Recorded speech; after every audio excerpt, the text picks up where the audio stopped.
Hello students, आज के lecture में हम ड्रिलिंग नाम का होल मेकिंग का एक ऑपरेशन देखेंगे। तो सबसे पहले क्या करते हैं, इसके बारे में थोड़ी इन्फॉर्मेशन ले लेते हैं। जैसे कि हम यहाँ स्क्रीन पर देख सकते हैं, यहाँ जो ड्रिलिंग का डिस्क्रिप्शन दिया गया है यह ऑलमोस्ट स्पॉट ड्रिलिंग के डिस्क्रिप्शन की तरह ही है। यह ऑलमोस्ट स्पॉट ड्रिलिंग की तरह ही वर्क करता है, सिर्फ यहाँ उसके जो पैरामीटर्स हम कंट्रोल करते हैं उसमें थोड़ा सा डिफरेंस है। तो यहाँ फिर से कंप्लीट डिस्क्रिप्शन देखने की ज़रूरत नहीं है हमें, हम आगे के पॉइंट्स देखते हैं। हम जो ड्रिलिंग करते हैं उसमें हमारे पास मेजर दो टाइप्स होते हैं। एक स्टैंडर्ड ड्रिलिंग, इसे आप नॉर्मल ड्रिलिंग भी कह सकते हैं, और पेग ड्रिलिंग। इन इमेजेस में इन दो टाइप्स के ड्रिलिंग में क्या डिफरेंस है यह दिखाया गया है। स्टैंडर्ड ड्रिलिंग में क्या होता है कि एक बार ड्रिलिंग स्टार्ट होने के बाद कंप्लीट डेप्थ तक यहाँ हमारी ड्रिलिंग होती है और उसके बाद हमारा टूल क्लियरेंस प्लेन को या फिर सेफ्टी प्लेन को रिट्रैक्ट किया जाता है। हम यहाँ देख सकते हैं पेग ड्रिलिंग यहाँ थोड़ा अलग तरह से वर्क करता है। जैसे कि हम यह इमेज में देख सकते हैं, पेग ड्रिलिंग में क्या होता है कि होल की ड्रिलिंग स्टार्ट करने के बाद हमारा टूल एक सर्टेन डेप्थ तक होल की ड्रिलिंग करता है और उसके बाद सेफ्टी प्लेन को या फिर क्लियरेंस प्लेन को रिट्रैक्ट करता है। उसके बाद यहाँ क्या होता है कि ड्रिलिंग फिर से स्टार्ट होती है और सर्टेन डेप्थ तक यहाँ फिर से ड्रिलिंग हमें हुई दिखाई देगी। वह होने के बाद क्या होता है कि फिर से क्लियरेंस प्लेन को या फिर सेफ्टी प्लेन को हमारा टूल रिट्रैक्ट हो जाता है और उसके बाद फिर से एक सर्टेन डेप्थ तक यहाँ ड्रिलिंग होती है। ये कब तक होता है कि जब तक हमारे होल की ड्रिलिंग कंप्लीट ना हो जाए। पेग ड्रिलिंग में भी हमें दो टाइप्स मिलते हैं, G83 एंड G73। G83 इस साइकिल में क्या होता है कि ड्रिलिंग होने के बाद हमारा टूल फुल रिट्रैक्ट करता है। इसका क्या मतलब कि एक सर्टेन डेप्थ तक ड्रिलिंग होने के बाद हमारा टूल हर बार क्लियरेंस प्लेन तक रिट्रैक्ट होता है। हम यह इमेज में देख सकते हैं कि हर बार यह ड्रिलिंग होने के बाद हमारा टूल हमारे मटेरियल के बाहर तक चला गया है। ओके, बट G73 इस साइकिल में ऐसा नहीं होता।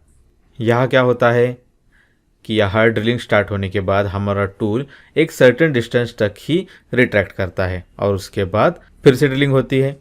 देख सकते हैं हम यहाँ इन दोनों में क्या डिफरेंस है, ये हम यहाँ देख सकते हैं। G83 एंड G73 ऑलमोस्ट एक जैसे ही वर्क करते हैं, बट इनमें यह डिफरेंस क्या है, रिट्रैक्शन का। और इस रिट्रैक्शन के कारण इसके एप्लीकेशंस में भी थोड़े से फ़र्क हो जाते हैं और ये यहाँ रिट्रैक्शन का चेंज होने के कारण ऑपरेशन का ओवरऑल टाइम भी यहाँ चेंज हो जाता है। 83 में हमने यहाँ देखा तो कंपैरिजन में ड्रिलिंग कंप्लीट करने के लिए ज़्यादा टाइम लगता है, बट G73 में G83 के कंपैरिजन में टाइम कम लगता है। ओके, पेग ड्रिलिंग के टाइप्स ही देख लिए हमने। इसका मतलब क्या कि आज के लेक्चर में हमें यहाँ तीन टाइप्स के ड्रिलिंग देखने हैं, एक standard drilling, peg drilling full retract, peg drilling stepped retract. Okay, अब आगे देखते हैं। हम यहाँ देख सकते हैं कि हमने यहाँ अब तक जो ड्रिलिंग किए हैं उसके जी कोड क्या है। मतलब अगर हमें वह एक्चुअल में मैन्युअली क्रिएट करने हैं तो हमें कौन सी साइकिल्स यूज़ करनी पड़ेंगी। हम यहाँ स्पॉट ड्रिलिंग में देख सकते हैं कि यहाँ G82 यह साइकिल यूज़ किए गए हैं। इसका फंक्शन क्या है, यहाँ standard drilling cycle with dwell at bottom of whole.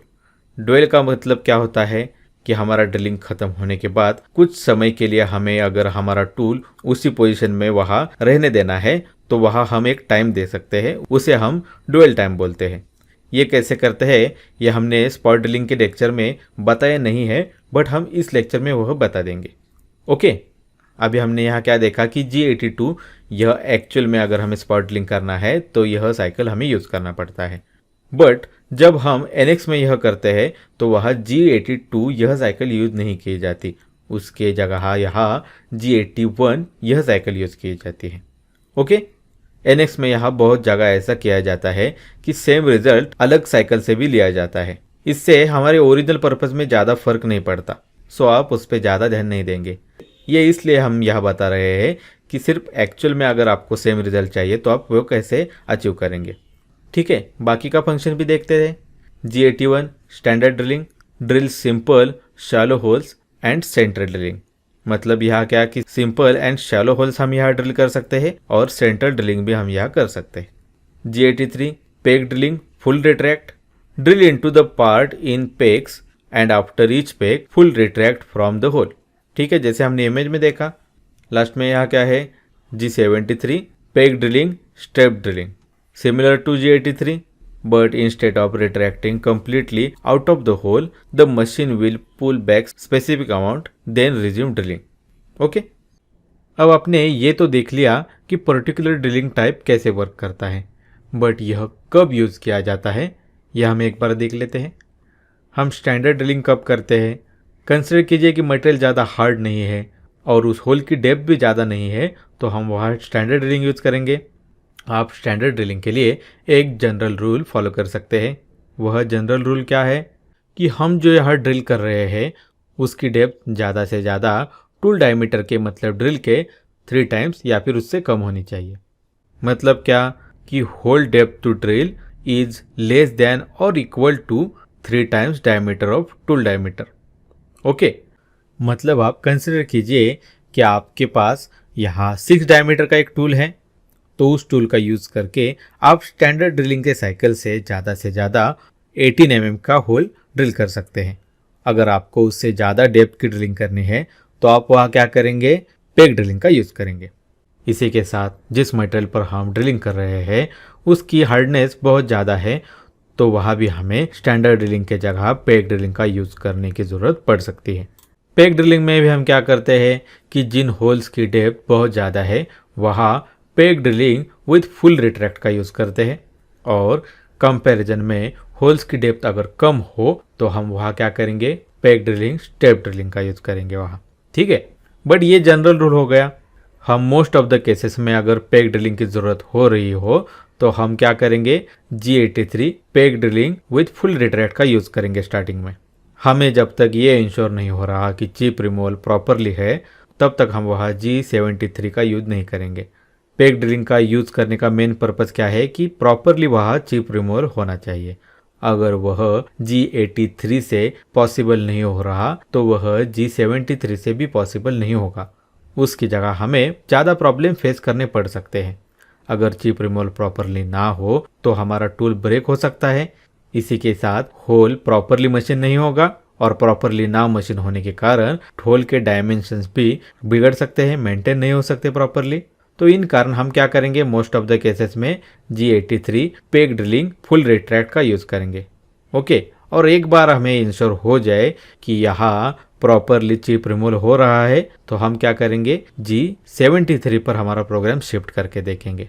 Shift करने के बाद अगर उसमें कोई इशू आ रहा हो तो G87 से G83 करेंगे, और इशू नहीं आ रहा तो G73 का यूज़ करेंगे। इससे क्या होगा कि हमारा टाइम इम्प्रूव होगा, वो भी टूल को और कंपोनेंट को कोई नुकसान ना होते हुए। ओके, यहाँ तक इन्फॉर्मेशन देख लिया हमने। अब यहाँ ये डिफरेंट टाइप के ड्रिलिंग हम एक्चुअल में कैसे परफॉर्म कर सकते हैं यह ऑपरेशन में देखते हैं। तो चलिए आज के इस लेक्चर को शुरुआत करते हैं। ठीक है, ड्रिलिंग के इस लेक्चर के लिए हम यहाँ ये मॉडल यूज़ करेंगे। इसका यूज़ हमने प्रीवियस लेक्चर में स्पॉट ड्रिलिंग करने के लिए किया था। देख सकते हैं हम यहाँ ड्रिलिंग के लिए हमें कुछ टूल्स लगने वाले हैं, वो भी हमने यहाँ पहले से बना के रखे हैं। हम यहाँ देख सकते हैं ये टूल्स है।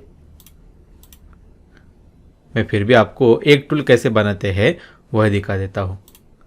अब यहाँ क्या करते हैं? क्रिएट टूल में जाते हैं और यहाँ टाइप में होल मेकिंग सिलेक्ट करते हैं। इसके बाद हमें यहाँ जो टूल सब टाइप चाहिए वह हम यहाँ सिलेक्ट करेंगे। जैसे कि हमने इसके डिस्क्रिप्शन में देखा था, हम यहाँ सेंटर ड्रिल या फिर स्टैंडर्ड ड्रिल का यूज़ कर सकते हैं। अभी के लिए यहाँ क्या करते हैं? स्टैंडर्ड ड्रिल लेते हैं और यहाँ ओके करते हैं। ओके करने के बाद हम यहाँ देख सकते हैं स्क्रीन पर ड्रिल के टूल पैरामीटर्स का विंडो ओपन हो गया है। हम यहाँ लीजेंड में देख सकते हैं कि यहाँ हमें कौन से पैरामीटर्स कहाँ देने हैं, मतलब टूल की overall length, flute length, point length, corner radius और डायमीटर, ये चीज़ें यहाँ हमें दिखाई देंगी। तो जो डायमेंशंस हमें यहाँ देने हैं वो हम यहाँ देंगे। ये होने के बाद अगर हमें टूल को मटेरियल देना है तो हम यहाँ देंगे, उसका डिस्क्रिप्शन देंगे, और यह टूल हमें लाइब्रेरी में सेव करना है तो यहाँ से करेंगे। वो हम कैसे करते हैं ये हमने टूल के सेक्शन में देखा है, तो वह यहाँ फिर से देखने की हमें ज़रूरत नहीं है। अगर आपको वह देखना है तो आप टूल सेक्शन में ये देख लेंगे। इसके बाद हमें यहाँ होल्डर की इन्फॉर्मेशन देनी है तो यहाँ देंगे, या फिर लाइब्रेरी से वह रिट्रीव करना है तो वह यहाँ से करेंगे, या फिर यहाँ बनाया हुआ होल्डर हमें लाइब्रेरी में सेंड करना है तो यहाँ एक्सपोर्ट होल्डर टू लाइब्रेरी इस पर क्लिक करके वह कर देंगे। यह भी हमने टूल सेक्शन में देखा है। यह होने के बाद अगर हमें यहाँ टूल का रोटेशन यहाँ से देना है तो हम यहाँ मोर में जाके मशीन कंट्रोल में वह देंगे। ठीक है, यह कैंसिल करते हैं। डिस्क्लेमर, जैसे कि हमने इसके डिस्क्रिप्शन में देखा, हम यहाँ centre drill and standard drill का यूज़ कर सकते हैं। हमने यहाँ प्रोग्राम में स्टैंडर्ड ड्रिल कैसे बनाते हैं ये दिखा दिया। बाय डिफ़ॉल्ट एनएक्स सॉफ्टवेयर में हमें लाइब्रेरी में सेंटर ड्रिल मिल जाते हैं। डिफरेंट साइज़ के सेंटर ड्रिल हमें मिलेंगे, बट हमें लाइब्रेरी में कोई भी स्टैंडर्ड ड्रिल नहीं मिलता। सॉफ्टवेयर में इसका कोई भी रिकॉर्ड नहीं है। अगर आप लाइब्रेरी में गए और उसके बाद ड्रिलिंग सेक्शन ओपन किया तो आपको वहाँ स्टैंडर्ड ड्रिलिंग का एक तो कोई सेक्शन नहीं मिलेगा, उसकी जगह आपको ड्रिलिंग का सेक्शन मिलेगा। बट ड्रिलिंग के सेक्शन में अगर हमने यहाँ उसे ओपन किया तो यहाँ स्क्रीन पर मैसेज आ जाएगा कि नो रिकॉर्ड फाउंड। तो इसका क्या मतलब कि यहाँ बाय डिफ़ॉल्ट सॉफ्टवेयर में स्टैंडर्ड ड्रिल्स नहीं है। अगर हमने यही सेंटर ड्रिल के केस में देखा तो हमें यहाँ सेंटर ड्रिल्स मिल जाएंगे। ड्रिलिंग एक्सपांड करते हैं यहाँ, और यहाँ सेंटर ड्रिल पर क्लिक करते हैं और यहाँ ओके करते हैं। ओके करने के बाद यहाँ फिर से ओके करेंगे। हम देख सकते हैं हम यहाँ हमें मल्टीपल सेंटर ड्रिल्स मिल जाएंगे। ओके, अब हम यहाँ मशीन टूल व्यू में देख सकते हैं कि यहाँ हमने 3 स्टैंडर्ड ड्रिल बनाए हैं। एक है यहाँ 17.5 mm एंड लेंथ 100 का, ये देख सकते हैं हम। दूसरा है डायमीटर 20 एंड लेंथ 100 का, और तीसरा डायमीटर 30 एंड लेंथ 100 का। हम यहाँ देख सकते हैं कि इस होल का रेडियस क्या है, अभी 15 है, मतलब इसका डायमीटर क्या है 30।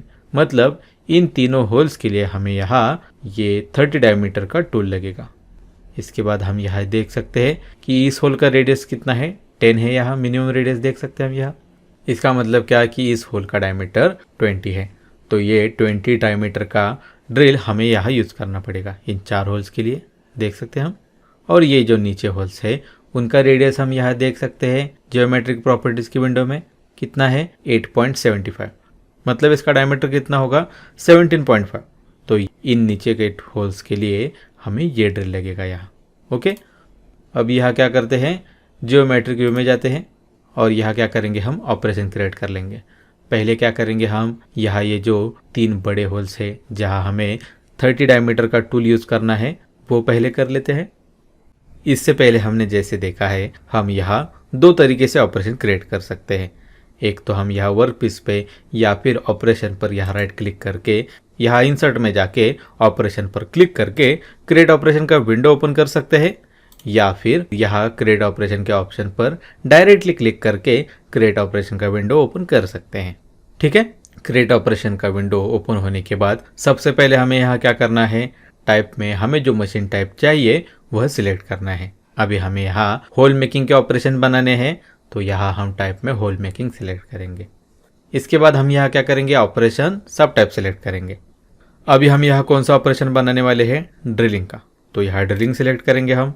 ऑपरेशन सब टाइप सिलेक्ट होने के बाद हम यहाँ लोकेशन में प्रोग्राम की लोकेशन, हमें कौन सा टूल चाहिए, हमें कौन सी ज्योमेट्री चाहिए और कौन सी मेथड हमें यहाँ चाहिए वो हम यहाँ प्रोवाइड करेंगे। ठीक है, अब यहाँ क्या करते हैं, प्रोग्राम में ड्रिल लेते हैं। इससे यहाँ क्या होगा कि ड्रिल के फोल्डर में यह प्रोग्राम हमारा चला जाएगा। अब यहाँ टूल कौन सा लेते हैं, डायमीटर 30 वाला। ऐसा क्यों, क्योंकि हमें यहाँ ये 30 डायमीटर के होल्स बनाने हैं। इस कंपोनेंट की ज्योमेट्री अभी यहाँ वर्कपीस में है तो यहाँ हमें ज्योमेट्री में वर्कपीस चाहिए। यहाँ ये पहले से ही है तो रहने देते हैं ऐसे ही। मेथड में ड्रिल मेथड ही रखते हैं। ओके, ये सब हो गया। ये सब होने के बाद अगर हमें प्रोग्राम का यहाँ नेम देना है तो हम यहाँ देंगे। अब यहाँ क्या करते हैं, ड्रिलिंग स्टैंडर्ड नाम देते हैं इसे और यहाँ ओके करते हैं। ओके पर क्लिक करने के बाद स्क्रीन पर ड्रिलिंग के ऑपरेशन पैरामीटर्स का विंडो ओपन हो जाएगा। हमने जैसे स्पॉट ड्रिलिंग में देखा था सिमिलर ही सभी ऑप्शंस हमें यहाँ मिलेंगे। ज़्यादा कोई यहाँ फ़र्क नहीं दिखाई देगा। यहाँ हमें फ़र्क कहाँ दिखाई देगा, कुछ लिमिटेड पैरामीटर्स में। अब यहाँ क्या करते हैं, पहले जो होल्स हमें यहाँ चाहिए वो सिलेक्ट करते हैं और आगे की चीज़ें बाद में देखते हैं। यहाँ क्या करते हैं, स्पेसिफाई फीचर ज्योमेट्री में जाते हैं। अब हम यहाँ क्या कर सकते हैं, एक एक करके ये होल सिलेक्ट कर सकते हैं। बट हम ऐसा नहीं करेंगे। यहाँ हमने जैसे पहले देखा था कि हम प्रीवियसली रिकॉग्नाइज फीचर यूज़ कर सकते हैं, तो उस लिस्ट से ये सिलेक्ट करते हैं। हम यहाँ देख सकते हैं कि वो 3 होल यहाँ है, ये तीनों यहाँ सिलेक्ट करते हैं। देख सकते हैं हम यहाँ कि इस लिस्ट में तीनों होल आ गए हैं। ओके, अब हम यहाँ देख सकते हैं कि यहाँ कंप्लीट होल डिटेक्ट नहीं हुआ है। यहाँ क्या हो रहा है कि यहाँ सिर्फ ऊपर का ये जो फीचर है वो डिटेक्ट हो रहा है, बट ऐसा नहीं होना चाहिए। यहाँ ये ऐसा क्यों हो रहा है? क्योंकि यहाँ इस होल में मल्टीपल रीजन्स है जिसको यह प्रोग्राम मशीनिंग एरिया के लिए डिटेक्ट कर रहा है। हमें यहाँ मशीनिंग एरिया का ऑप्शन मिल जाएगा। इसे एक्सपांड करते हैं। हम यहाँ देख सकते हैं कि यहाँ हमें 3 ऑप्शंस मिल रहे हैं, face cylinder 1, face cylinder 2 and model depth. अभी यहाँ फेस सिलेंडर 1 है तो यहाँ ऊपर का सिलेंडर दिखाया जा रहा है। अगर हमने 2 लिया तो यहाँ क्या हो रहा है कि इसके नीचे जो होल है उसको कंसिडर होके यह कंप्लीट हमें दिखाई दे रहा है। फ्रंट व्यू में देखते हैं। और यहाँ जो आखिर में ऑप्शन है मॉडल डेप्थ, अगर हमने ये लिया तो यहाँ क्या होगा कि हमने जो होल सिलेक्ट किया है उसकी कंप्लीट डेप्थ यहाँ कंसिडर होगी। यहाँ जो पहले फेस सिलेंडर 1 और फेस सिलेंडर 2 यह फीचर्स थे वह सिर्फ उस सिलेंडर को और मॉडल को कंसिडर कर रहे थे। यहाँ अगर मल्टीपल काउंटर है तो उस कंडीशन में भी हम डायरेक्टली अगर हमें थ्रू आउट होल बनाना है तो यहाँ मॉडल डेप्थ का ऑप्शन सेलेक्ट करके वह कर सकते हैं। अभी यहाँ क्या करते हैं, मॉडल डेप्थ यह सिलेक्ट करते हैं। ओके, एक और चीज़ जैसे कि हमने स्पॉट ड्रिलिंग में किया था, अगर यहाँ इस फेस पर मटेरियल है तो हम यहाँ क्या करेंगे, इन प्रोसेस वर्कपीस में यूज़ 3D करेंगे। इस कंडीशन में अगर हमने यहाँ यूज़ 3D किया तो कोई फ़र्क नहीं पड़ेगा, तो वह रहने देते हैं, लोकल ही करते हैं यहाँ। ओके, ये हो गया। अब यहाँ क्या करते हैं, बाहर निकलते हैं यहाँ से और प्रोग्राम जनरेट करते हैं। जनरेट हो गया प्रोग्राम। वेरीफाई करते हैं एक बार, 3 डायनामिक में जाते हैं और यहाँ प्ले करते हैं। अब हम यहाँ देख सकते हैं कि यहाँ ये नीचे का होल कम्प्लीटली हो गया है। कैंसिल करते हैं। अब यहाँ क्या करते हैं, फिर से स्पेसिफाई फीचर ज्योमेट्री में जाते हैं। अभी हम यहाँ देख सकते हैं कि यहाँ हमें डेप्थ लिमिट दी गई है। अभी ये क्या है, थ्रू आउट है, बट अगर हमें ये थ्रू आउट नहीं चाहिए तो हम यहाँ क्या करेंगे, हमें जिस होल के लिए ये डेप्थ कम ज़्यादा करनी है या फिर चेंज करनी है वो होल हम यहाँ सिलेक्ट करेंगे और यहाँ थ्रू आउट की जगह ब्लाइंड करेंगे। और ब्लाइंड करने के बाद यहाँ डेप्थ के इस ऑप्शन में फ्रॉम ज्योमेट्री की जगह यूज़र डिफाइन करके ये डेप्थ मैन्युअल चेंज करेंगे। यहाँ क्या करते हैं, 25 करते हैं। देख सकते हैं हम ये डेप्थ चेंज हो गई। अब अगर हमने ये कम्प्लीटली होल यहाँ सिलेक्ट किए तो हमें ये डिफरेंस दिखाई देगा। ओके, अभी हमें ये इनकम्प्लीटली नहीं करना तो यहाँ क्या करते हैं, फ्रॉम ज्योमेट्री फिर से करते हैं और यहाँ ब्लाइंड की जगह थ्रू करते हैं। बाकी के जो ऑप्शंस हमने यहाँ देखे वो पहले जैसे ही हैं। जैसे कि यहाँ हमें ऑप्टिमाइज पाथ करना है तो हम यहाँ से कर सकते हैं, और जो पाथ यहाँ बन रहा है वह देखना है तो हम यहाँ डिस्प्ले करके वह देख सकते हैं। अभी यहाँ क्या है, 1 2 3। अगर हमें ये मैनुअल चेंज करना है तो जैसे हमने देखा है वह डायरेक्टली हम यहाँ से कर सकते हैं। अब यहाँ क्या हो रहा है कि 1 यहाँ और 2 यहाँ आ रहा है। अब यहाँ क्या करते हैं, पहले जैसे कर देते हैं ये सब, फिर से जनरेट करेंगे हम ये प्रोग्राम। ठीक है, तो ये समझ गए आप कि स्टैंडर्ड ड्रिलिंग कैसे करते हैं। अब आगे देखते हैं। जैसे कि हमने डिस्क्रिप्शन में बताया था, स्पॉट ड्रिलिंग में हमने ड्वेल टाइम कैसे अप्लाई करते हैं ये बताना रह गया था, तो वो यहाँ बता देते हैं। उससे पहले क्या करते हैं, एक बार प्रोग्राम पोस्ट प्रोसेस करके देखते हैं, जिससे हमें पता चलेगा कि ड्वेल टाइम ऐड करने से प्रोग्राम में क्या चेंज होता है। यहाँ क्या करते हैं, जियोमेट्रिक व्यू में जाते हैं और यहाँ ऑपरेशन नेविगेटर में जाते हैं। अब यहाँ क्या करते हैं, स्पॉट ड्रिलिंग के इस प्रोग्राम पे राइट क्लिक करते हैं और यहाँ पोस्ट प्रोसेस करते हैं। अब यहाँ मिल 3 एक्सिस लेंगे हम और यहाँ ओके करेंगे। प्रोग्राम पोस्ट प्रोसेस हो गया। अब हमें यहाँ ये लाइन देखनी है। यहाँ क्या दिया गया है, जी कोड दिया गया है G81 का, उसके बाद X Y Z ये कोऑर्डिनेट दिए गए हैं। इसके बाद रिट्रैक्ट वैल्यू यहाँ दी गई है। और लास्ट में फीड रेट दिया गया है। ओके, अब यहाँ क्या करते हैं, स्पॉट ड्रिलिंग के इस प्रोग्राम में फिर से जाते हैं और यहाँ साइकिल के सामने ये जो एडिट साइकिल का ऑप्शन है उसमें जाते हैं। अब हम यहाँ देख सकते हैं ड्वेल एट ड्रिलिंग डेप्थ, यह ऑप्शन हमें यहाँ मिलेगा। ये अभी देख सकते हैं कि ये मोड ऑफ है। अगर हमने यहाँ ऑन सिलेक्ट किया तो ड्वेल मोड ऑन हो जाएगा। ये सिर्फ ऑन होगा और बाय डिफ़ॉल्ट एक वैल्यू यहाँ ड्वेल टाइम के लिए कंसिडर की जाएगी। अगर आपको ये ड्वेल टाइम रिवॉल्यूशंस में या फिर सेकंड्स में देना है तो हम यह दे सकते हैं। अभी यहाँ क्या करते हैं, सेकंड्स लेते हैं। हमें यहाँ एक स्पॉट ड्रिल कंप्लीट होने के बाद टूल पर्टिकुलरली कितने सेकंड्स वहाँ नीचे रहना चाहिए ये हम यहाँ ड्वेल टाइम में दे सकते हैं। अभी यहाँ क्या करते हैं, 10 देते हैं और ओके करते हैं। प्रोग्राम जनरेट करेंगे हम फिर से यहाँ और ओके करके यहाँ से बाहर निकलेंगे और यहाँ प्रोग्राम पे राइट क्लिक करेंगे और यहाँ फिर से पोस्ट प्रोसेस में जाएंगे। पोस्ट प्रोसेस सिलेक्टेड है, अब डायरेक्टली यहाँ ओके करते हैं। यहाँ ओके करेंगे फिर से। अब हम यहाँ देख सकते हैं कि यहाँ ये लाइन चेंज हो गई है। यहाँ पहले क्या था, G81, जैसे कि मैंने आपको पहले बताया था बाय डिफ़ॉल्ट अगर हमने स्पॉट ड्रिलिंग से ड्रिलिंग किया तो वहाँ क्या होता है कि G81 यह साइकिल यूज़ होती है। बट अगर हम वहाँ ड्वेल टाइम अप्लाई कर रहे हैं तो वहाँ साइकिल चेंज होकर G82 स्पॉट ड्रिलिंग की साइकिल यूज़ की जाती है। देख सकते हैं हम यहाँ G82 XYZ कोऑर्डिनेट्स, उसके बाद यहाँ रिट्रैक्ट वैल्यू, फीड रेट और लास्ट में यहाँ कितना ड्वेल टाइम हमें चाहिए वह दिया गया है। तो ये डिफरेंस यहाँ ऐसे आता है। ड्वेल टाइम यह हम स्पॉट ड्रिलिंग के साथ ही बाकी ड्रिलिंग के ऑप्शंस में यहाँ यूज़ कर सकते हैं, इसलिए हम यहाँ ये डिटेल में बता रहे हैं। ओके, यहाँ तक समझ गए आप। अब कंटिन्यू करते हैं।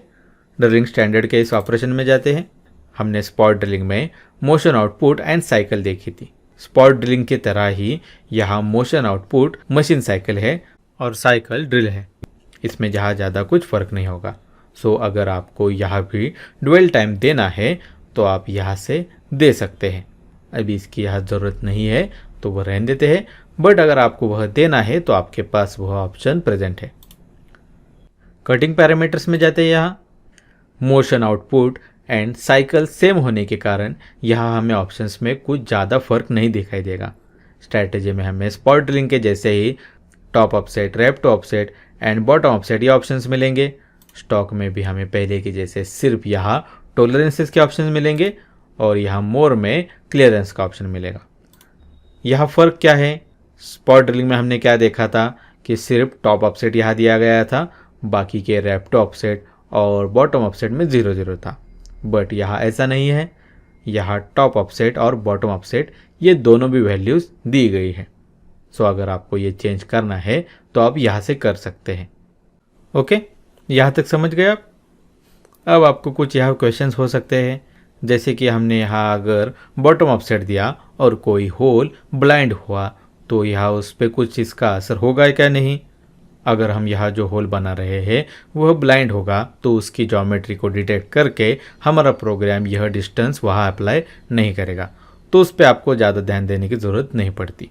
बट कभी कभी क्या होता है कि मॉडल में कोई इश्यू होता है और उसकी वजह से यह फीचर डिटेक्ट नहीं हो पाता, तो आपको वह सिर्फ एक बार देख लेना है। ओके, अभी यहाँ ये पैरामीटर्स वैसे रहने देते हैं और ओके करके यहाँ से बाहर निकलते हैं। फिर से वेरीफाई में जाते हैं। यहाँ रिप्ले में यहाँ थोड़ा स्पीड कम करते हैं। टूल पाथ में यहाँ क्या करते हैं, +-n मूव्स लेते हैं। यहाँ मूव 1 करते हैं और प्ले करते हैं। अब हम यहाँ देख सकते हैं कि हमारा टूल पाथ कैसे फॉलो करेगा। यहाँ क्या हो रहा है कि पहले हमारे होल पर टूल पहुँच रहा है हमारा। अब यहाँ देख सकते हैं हम कि एक ही मोशन में हमारे कंप्लीट होल की मशीनिंग यहाँ होगी। ओके, और उसके बाद डायरेक्टली हमारा टूल यहाँ से बाहर चला जाएगा।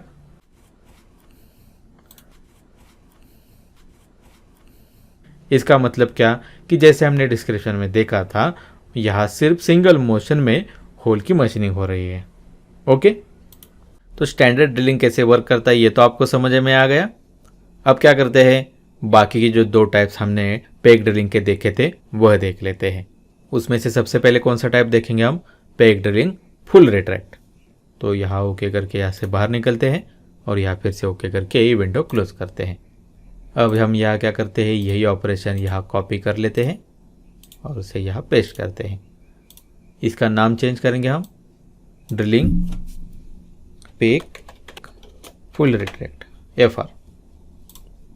अब यहाँ इसे ओपन करते हैं।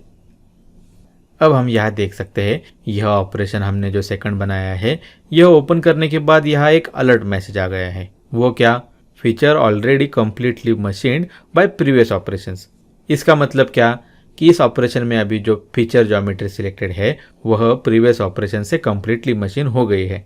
हमने यह ऑपरेशन डायरेक्टली कॉपी करके लिया है, इसकी वजह से यहाँ इसके फीचर्स भी आ गए हैं। तो हमें यहाँ क्या करना पड़ेगा, सबसे पहले वो फीचर्स रिमूव करने होंगे। ओके, तो यहाँ क्या करते हैं, ये ओपन करते हैं और ये फीचर्स यहाँ से रिमूव कर देते हैं।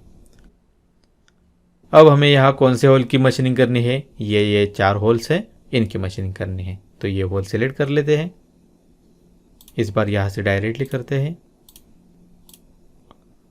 ओके, अब हम यहाँ देख सकते हैं कि ये चारों होल्स लिस्ट में आ गए हैं, बट यहाँ हमें सिर्फ कौन दिखाई दे रहा है, फ्रंट से देखते हैं। इस होल की डेप्थ यहाँ इतनी है, पर फिर भी हमें यहाँ सिर्फ इतना ही यह दिखाई दे रहा है। ऐसा क्यों, प्रीवियसली हमने जो टूल सिलेक्ट किया था वह मैक्सिमम हमें कितनी डेप्थ दे सकता है उसके हिसाब से यह ये बना है। ओके, सो अगर हमें यहाँ ये कंप्लीट डेप्थ तक चाहिए तो हमें यहाँ क्या करना पड़ेगा, इस होल के लिए जो टूल अप्रोप्रिएट है वह लेना होगा। तो यहाँ ओके करके यहाँ से बाहर निकलते हैं और यहाँ टूल सिलेक्ट करते हैं। इन होल्स का डायमीटर हमने क्या देखा था, 20, तो यहाँ 20 डायमीटर का टूल लेते हैं। अब यहाँ स्पेसिफाई फीचर ज्योमेट्री में फिर से जाते हैं। अब हम यहाँ देख सकते हैं कि यहाँ पहले जैसे सिर्फ ऊपर कोन आ रहा था वैसे नहीं आ रहा, अब यहाँ कंप्लीट होल हमारा डिटेक्ट हो रहा है। अब यहाँ क्या करते हैं, रीऑर्डर लिस्ट कर देते हैं एक बार, ये रीऑर्डर हो गया। अब यहाँ प्रोग्राम जनरेट करते हैं। ओके, अब यहाँ क्या करते हैं, एक बार प्रोग्राम वेरीफाई कर लेते हैं कि जो हमने यहाँ बॉटम अप सेट दिया है वह गलती से अप्लाई तो नहीं हो गया। ठीक है, तो यहाँ क्या करते हैं, वेरीफाई में जाते हैं और यहाँ 3 डायनेमिक्स में प्ले करते हैं। अब हम यहाँ देख सकते हैं यहाँ प्रॉपरली मशीनिंग हो गई है। ठीक है, अब यहाँ से बाहर निकलते हैं। एक चीज़ और देख लेते हैं, यहाँ स्पेसिफाई फीचर ज्योमेट्री में फिर से जाते हैं।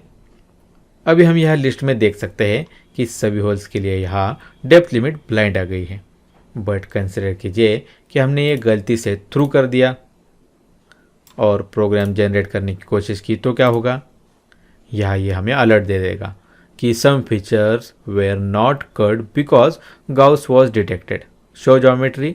अगर हमने यहाँ क्लिक किया तो ये हमें ये शो करेगा कि किस होल की वजह से यह अलर्ट आ रहा है हमें। ठीक है, और सेकंड वार्निंग क्या है, features must be defined before generating the tool path. मतलब यहाँ क्या कि कौन से होल से हमें ये इशू आ रहा है ये भी बताया जा रहा है और हमारा डेफिनेशन कंप्लीट नहीं है ये भी बताया जा रहा है। सो ये गलती से थ्रू नहीं होगा, ये हम यहाँ इंश्योर कर सकते हैं ऐसे। बट कंसिडर कीजिए कि कुछ रीजन्स के चलते आपको ये थ्रू करना है, या फिर यहाँ जो कटिंग पैरामीटर्स में हमने बॉटम ऑफसेट दिया है वह अप्लाई करना है, तो हम यहाँ क्या करेंगे, यहाँ ये 2 ऑप्शंस डीएक्टिवेट कर देंगे। अब अगर हमने यहाँ प्रोग्राम जनरेट किया तो प्रोग्राम जनरेट होगा और हमें जैसे टूल पाथ चाहिए वैसे भी मिल जाएगा। बट ये ऑप्शंस बंद करके प्रोग्रामिंग करना थोड़ा सा रिस्की है, तो ये हम अवॉइड करेंगे। ठीक है, अब यहाँ क्या करते हैं, ओके करके यहाँ से बाहर निकलते हैं और यहाँ इस ऑपरेशन पर राइट क्लिक करते हैं और यहाँ वर्क पीस में जाकर एनालाइज में जाते हैं। एनालाइज में जाने के बाद हम यहाँ देख सकते हैं कि होल प्रॉपरली बन गया है, बट अगर हमने यहाँ डेप्थ में देखा तो यहाँ हमें मिनिमम डिस्टेंस माइनस में दिखाया जा रहा है। अगर हमने यहाँ स्केल में देखा तो यहाँ ये माइनस डिस्टेंस -2.5 तक हमें दिखाया जा रहा है, जितना हमने बॉटम ऑफसेट रखा है। ओके, ये यहाँ सेंटर में मिलेगा हमें। अब यहाँ क्या करते हैं, पहले जैसा करते हैं, ये दोनों एक्टिवेट करते हैं, फीचर ज्योमेट्री में जाते हैं और यहाँ ब्लाइंड कर देते हैं फिर से और जनरेट करते हैं। ओके करके यहाँ फिर से बाहर निकलते हैं और इस ऑपरेशन पे राइट क्लिक करके यहाँ वर्क पीस में जाते हैं और यहाँ एनालाइज पे जाते हैं। अब अगर हमने यहाँ देखा तो यहाँ पहले जैसे माइनस में हमें डिस्टेंस नहीं दिखाया जा रहा, यहाँ माइनस में डिस्टेंस आ रहा है, पर वो कितना 0.0017, मतलब बहुत कम डिस्टेंस है। यहाँ हमने स्केल में भी देखा तो यहाँ हमें डिस्टेंस माइनस में कितना दिखाया जा रहा है, -0.085। ठीक है। सो अगर हमने वो ऑप्शंस ऑन रखे तो गलती से होल की डेप्थ बढ़ जाए, ऐसा नहीं होगा। ठीक है। अब हमने ये तो देख लिया। अब इसे पेग ड्रिलिंग फुल रिट्रैक्ट में हम कैसे कन्वर्ट कर सकते हैं वह देखते हैं। इसके लिए हमें यहाँ क्या करना पड़ेगा, साइकिल टाइप चेंज करना पड़ेगा। यहाँ साइकिल में क्या करते हैं, ड्रिल डीप लेते हैं। ओके, अब हम यहाँ साइकिल पैरामीटर्स के विंडो में आ गए। अगर हमें यहाँ कोई चेंज नहीं करना तो हम यहाँ डायरेक्टली ओके करके यहाँ से बाहर निकल सकते हैं। और अगर हमें फिर से ये एडिट करना है तो हम यहाँ एडिट साइकिल में जाकर यह कर सकते हैं। अब हम यहाँ देख सकते हैं कि यहाँ एक ऑप्शन ऐड हो गया है स्टेप्स का। स्टेप्स के इस ऑप्शन का यूज़ करके हमें यहाँ कितने पेग से ड्रिलिंग करनी है यह देख सकते हैं। पेग मतलब क्या, हमने पेग ड्रिलिंग के ड्राइंग में एक पर्टिकुलर डिस्टेंस से ड्रिलिंग होता हुआ देखा था।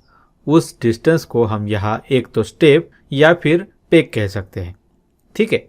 ये डिस्टेंस देने के लिए हमारे पास यहाँ 4 ऑप्शंस हैं। यहाँ हम डेप्थ इंक्रीमेंट में एक्सपांड करके देख सकते हैं, constant, multiple, exact end user defined. Multiple end user defined यहाँ वर्क नहीं करते। ऐसा क्यों? मल्टीपल एंड यूज़र डिफाइंड का यूज़ करके हम यहाँ होल ड्रिलिंग की मल्टीपल वैल्यूज़ दे सकते हैं। पेग ड्रिलिंग का ये जो प्रोग्राम हम बना रहे हैं वो कौन सी साइकिल से होता है, G83, और उस साइकिल में हम मल्टीपल डेप्थ की वैल्यूज़ प्रोवाइड नहीं कर सकते। तो उस कारण मल्टीपल एंड यूज़र डिफाइंड ये ऑप्शंस यहाँ वर्क नहीं करेंगे। ये ऑप्शंस हम मोशन आउटपुट एंड साइकिल्स के डिफरेंट कॉम्बिनेशन में यूज़ कर सकते हैं, बट इस साइकिल में यह यूज़ हम नहीं कर सकते। अब बचे 2 options, constant and exact. Constant and exact यह ऑलमोस्ट सेम ही वर्क करता है, सिर्फ इसमें एक बेसिक डिफरेंस है। अगर हमने यहाँ एग्जैक्ट यह ऑप्शन लिया और प्रोग्राम जनरेट किया तो क्या होता है कि हम जो पेग डिस्टेंस देते हैं, मतलब स्टेप डेप्थ देते हैं यहाँ, वह एग्जैक्टली उसी वैल्यू से वर्क करती है। मतलब कंसिडर कीजिए कि हमने यहाँ 5 का इंक्रीमेंटल डेप्थ दिया तो यहाँ हर पेग डिस्टेंस 5 mm का होगा। बट अगर हमने वहाँ उसकी जगह कांस्टेंट लिया तो वहाँ वैसे नहीं होगा। वहाँ क्या होगा कि वहाँ हमने जो यहाँ डिस्टेंस दिया है और यहाँ जो ओवरऑल डेप्थ है उसमें एक एवरेज वैल्यू से यहाँ हमारा पेग डिस्टेंस हमें ज़्यादा दिखाई देगा। दोनों भी देखते हैं। पहले क्या करते हैं, यहाँ एग्जैक्ट करते हैं और यहाँ डिस्टेंस में 5 करते हैं। बाकी अभी वैसे रहने देते हैं और यहाँ प्रोग्राम जनरेट करते हैं। जनरेट हो गया प्रोग्राम। अब क्या करते हैं, एक बार इसे वेरीफाई करके देखते हैं। यहाँ ये प्रॉपरली देखने के लिए कट सेक्शन बना लेते हैं एक। ये ठीक है। फ्रंट से देखते हैं इसे। ओके, अब यहाँ ये प्ले करते हैं। अब हम यहाँ देख सकते हैं कि यहाँ हमारा ड्रिलिंग कैसे हो रहा है।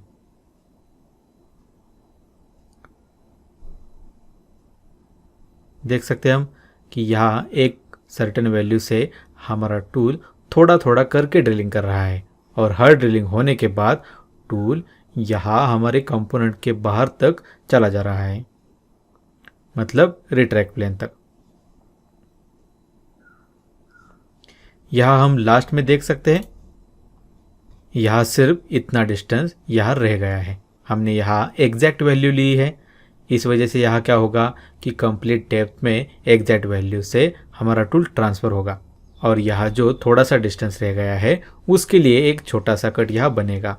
देख सकते हैं हम यहाँ, देखिए ये, हाँ, यहाँ ज़रूरत से ज़्यादा होल नहीं हुआ।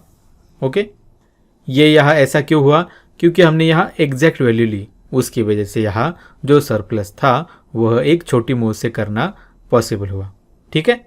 अब यहाँ क्या करते हैं, ओके करके यहाँ से बाहर निकलते हैं और हमारा प्रोग्राम यहाँ पोस्ट प्रोसेस करते हैं। पोस्ट प्रोसेसर सिलेक्टेड है तो यहाँ डायरेक्टली ओके करेंगे हम। अब हमें यहाँ क्या देखना है, जी कोड की लाइन। यहाँ देख सकते हैं हम G83 XYZ कोऑर्डिनेट दिए हैं, रिट्रैक्ट प्लेन की वैल्यू है यहाँ, उसके बाद यहाँ फीड और लास्ट में यहाँ इंक्रीमेंटल डेप्थ की वैल्यू है। अभी हम यहाँ देख सकते हैं कि यहाँ यह 0.1969 है। यहाँ ये ऐसा क्यों है? सॉफ्टवेयर में जो बाय डिफ़ॉल्ट पोस्ट प्रोसेसर दिया गया है वह यहाँ इंच में वैल्यूज़ कंसिडर करता है। हमने यहाँ प्रोग्राम mm में बनाया है, उस वजह से यहाँ क्या हुआ है कि जो mm में वैल्यूज़ है वो ऑटोमेटिकली कन्वर्ट हो गई है। अभी हम यहाँ देख सकते हैं पेग की वैल्यू क्या है, 0.1969। क्या करते हैं, इस वैल्यू को इंच में कन्वर्ट करते हैं, 0.1969 इंटू 25.4। देख सकते हैं हम ये ऑलमोस्ट 5 में आ रहा है। ठीक है, अब क्या करते हैं, हमने जहाँ एग्जैक्ट लिया था उसकी जगह कांस्टेंट लेके देखते हैं। यह क्या करते हैं, कांस्टेंट लेते हैं और प्रोग्राम जनरेट करते हैं। अब इसे वेरीफाई करेंगे हम।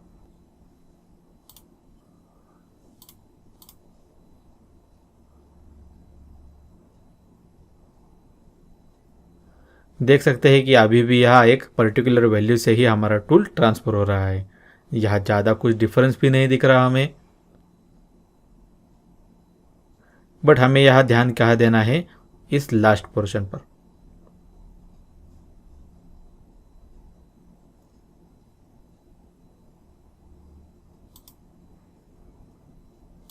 देख सकते हैं हम प्रीवियस प्रोग्राम में क्या हुआ था कि यहाँ थोड़ी सी लेंथ रह रही थी, बट अब वैसे यहाँ नहीं हुआ।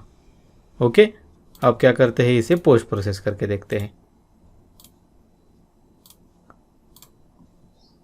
अब यहाँ वैल्यू चेंज हो गई है, 0.1744। कन्वर्ट करके देखते हैं इसे इंटू 25.4। अब हम यहाँ देख सकते हैं कि ये वैल्यू चेंज हो गई है, 4.42976 mm इतनी वैल्यू यहाँ हो गई है। ओके, तो दोनों का डिफरेंस आपको पता चल गया। ठीक है, अब आगे देखते हैं। फिर से हम यहाँ एडिट साइकिल में जाएंगे। जैसे कि हमने इससे पहले स्पॉट ड्रिलिंग में और नॉर्मल ड्रिलिंग में देखा था कि हम वहाँ डुअल टाइम ऐड कर सकते थे, बट यहाँ इस साइकिल में हम डुअल टाइम कुछ रीजन से अप्लाई नहीं कर सकते।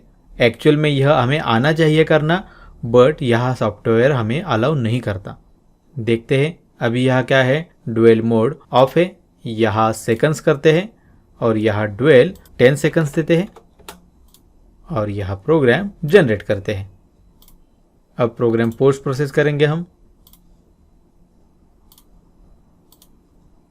अब हम यहाँ लाइन में देख सकते हैं, यहाँ कोई भी चेंज हमें इस लाइन में दिखाई नहीं दे रहा। ऐसा क्यों? एक्चुअल में अगर हमें यहाँ डुअल टाइम देना है तो यहाँ क्या करना पड़ता है कि डुअल टाइम का P सिंबल और उसके सामने हमें कितने सेकंड्स का टाइम देना है वह यहाँ मेंशन करना पड़ता है, बट यहाँ यह पॉसिबल नहीं है। सो अगर आपको इसी प्रोग्राम में डुअल टाइम ऐड करना है तो आपको क्या करना पड़ेगा, हमने ये जो पोस्ट प्रोसेस फाइल की है उसमें मैन्युअली चेंज करना पड़ेगा।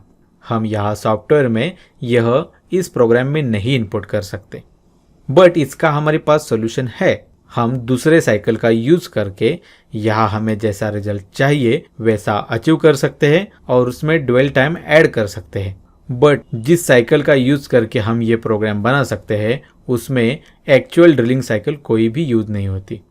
उस वजह से हम सॉफ्टवेयर से तो अच्छी तरह से प्रोग्राम बना सकते हैं, बट अगर आपको मैन्युअली प्रोग्राम में चेंज करना है तो आपको बहुत मुश्किल हो सकती है। वो भी हम देखते हैं कैसे करते हैं, बट उससे पहले देख लेते हैं कि हमें ये मैनुअल फाइल्स एडिट करनी है तो वो कैसे करेंगे हम। ठीक है, यहाँ हम इसका पाथ देख सकते हैं। अभी मैंने यहाँ क्या किया है, इस पाथ पर हमारी ये फाइल बना दी है। यहाँ क्या करते हैं, कॉपी करते हैं और यहाँ फाइल एक्सप्लोरर ओपन करते हैं और यहाँ ये पाथ पेस्ट करते हैं। यहाँ जो लास्ट में ड्रिलिंग डॉट पार्ट यह है वो रिमूव करेंगे हम और यहाँ एंटर करेंगे। अब हम यहाँ देख सकते हैं कि यहाँ ड्रिलिंग डॉट पीटीपी नाम की एक फ़ाइल है। यहाँ ये जो पीटीपी फाइल है इसमें हमारे प्रोग्राम्स बनते हैं। यहाँ ये हर बार डॉट पीटीपी से एक्सटेंशन से ही बनता है क्या? नहीं। जैसे कि हम यहाँ प्रोग्राम में देख सकते हैं, अगर हमने यहाँ पोस्ट प्रोसेस का ऑप्शन ओपन किया तो हमें यहाँ फाइल एक्सटेंशन का ये ऑप्शन मिल जाता है। अगर हमने यहाँ एक्सटेंशन चेंज करके प्रोग्राम पोस्ट प्रोसेस किया तो यहाँ क्या होता है कि हमारी जो रिजल्टिंग फाइल बनती है उसका एक्सटेंशन भी चेंज हो जाता है। ठीक है, आगे देखते हैं। राइट क्लिक करेंगे हम इस पे और यहाँ ओपन विथ में जाएंगे। ओपन विथ में जाने के बाद हम यहाँ सर्च थ्रू विंडोज करेंगे और यहाँ सर्च करेंगे और यहाँ इसे नोटपैड में ओपन करेंगे। ठीक है, नोटपैड सेलेक्ट करने के बाद यहाँ ओके करेंगे हम। अब हम यहाँ देख सकते हैं कि हमें यहाँ हमारा प्रोग्राम दिखाई दे रहा है। अगर हमें यहाँ कोई भी वैल्यू चेंज करनी है तो हम यहाँ से डायरेक्टली वह कर सकते हैं और वह चेंज करने के बाद हम यह सिंपली सेव करेंगे। यहाँ जो ये फाइल बन गई है इसी का यूज़ करके हम हमारी मशीन पर प्रोग्राम रन करते हैं। इसके बारे में हम फ्यूचर में डिटेल में देखेंगे, अभी इस पे ज़्यादा ध्यान मत दीजिए। अब क्या करते हैं, इसी प्रोग्राम में डुअल वैल्यू कैसे इनपुट करते हैं वह देखते हैं। अलग अलग टाइप के कंट्रोलर्स के लिए यहाँ इस जी कोड लाइन का फॉर्मेट चेंज हो सकता है। तो आप जिस मशीन पे काम कर रहे हैं उसके कंट्रोलर के हिसाब से आपको यहाँ पैरामीटर्स मॉडिफाई करने होंगे या फिर उसका सीक्वेंस चेंज करना होगा। ज़्यादातर ये हमें नहीं करना पड़ता। क्यों? क्योंकि उस पर्टिकुलर मशीन या फिर कंट्रोलर के लिए जो पोस्ट प्रोसेसर हमें चाहिए उसका यूज़ करके ही हम प्रोग्राम पोस्ट प्रोसेस करते हैं। बट आपको जानकारी होनी चाहिए, इसलिए मैं आपको यह बता रहा हूँ। अभी मैं क्या करता हूँ, डुअल टाइम ऐड करता हूँ यहाँ। ठीक है, अब अगर हमने ये प्रोग्राम रन किया मशीन पर तो वहाँ डुअल टाइम ऐड हो जाएगा। बट जैसे मैंने आपको पहले बताया, motion output, machine cycle and cycle type में अगर हमने ड्रिलिंग डीप यह लिया तो वहाँ हम डुअल टाइम ऐड नहीं कर सकते, वह हमें मैन्युअली करना पड़ेगा। ओके, अब क्या करते हैं कि हमें प्रोग्राम से ही डुअल टाइम उसमें ऐड कैसे करना है वह देखते हैं। ये बंद करते हैं, डोंट सेव, और हमारे प्रोग्राम में जाते हैं। फिर से प्रोग्राम ओपन करते हैं। इस बार हम यहाँ क्या करेंगे, मोशन आउटपुट मशीन साइकिल से सिंगल मूव में लेंगे और यहाँ cycle drilling with chip removal करेंगे। साइकिल पैरामीटर्स का विंडो ओपन हो गया। अब हम यहाँ देख सकते हैं कि यहाँ सभी पैरामीटर्स हमें दिखाई दे रहे हैं। कुछ एडिशनल पैरामीटर्स भी है। वो कौन से step clearance, dwell at start point, dwell at final depth, ये हम यहाँ सभी दे सकते हैं। अभी हमने प्रीवियसली जो ऑप्शन यहाँ एक्टिवेट किया था वो वैसे ही है। अगर हमें ये स्टार्टिंग पॉइंट और dwell at final drilling depth यह ऑन करना है तो वो भी कर सकते हैं। यहाँ क्या करते हैं, सेकंड्स करते हैं दोनों तरफ, और यहाँ 5 और यहाँ 20 सेकंड्स देते हैं। अब ये बाकी सभी वैसे रहने देते हैं और प्रोग्राम जनरेट करते हैं। प्ले करके देखते हैं। यहाँ प्रोग्राम प्ले होते समय हमें कोई भी डिफरेंस दिखाई नहीं देगा। जैसे हमने पहले देखा था वैसे ही यहाँ प्रोग्राम वर्क करेगा।